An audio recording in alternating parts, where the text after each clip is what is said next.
Հարությունյանն է հայկական համալսարանի 8-րդ հոսքի ունկնդիր։ Պարոն նախագահ, քանիցս բացասաբար եք արտահայտվել հետագայում պետական ղեկը ձեր ձեռքը վերցնելու մտքի վերաբերյալ։ Սակայն արդյոք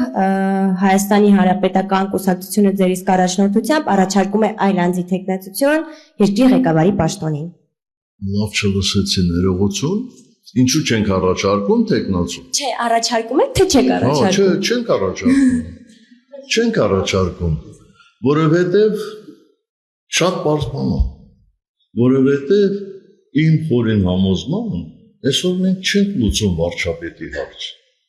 Մենք այսօր ուզում ենք իշխանափոխություն, դրանք տարբեր բաներ են։ Հենց ընդդիմության խնդիրներից մեկն էլ նա է, որ այդ ընդդիմության ճնշող մեծամասնությունը առաջերտին ուզում է տեսնել իր տեղը այդ իշխանությունում, նոր հետո իշխանափոխություն։ Ես համարում եմ, որ հակառակը պետք է լինի։ Պետք է իշխանափոխություն արվի, այստեղ կարող է որևէ մեկ ասի, բա որ ավելի վատ լինի։ Դե միշտ էլ այդպես կարելի է, սրանից վատ էլ ինչ կարող է։ Ամեն անգամ, գիտեք, մեզ ասում են, որ արդեն всё, վերջ, ասել ենք հատակի։ Մեկ էլ մեկը ներքևից թշկցնում է։ Ասում է տղեր, կլայշնելու տեղ ունեք։ Տես է ամբողջ խնդիրը։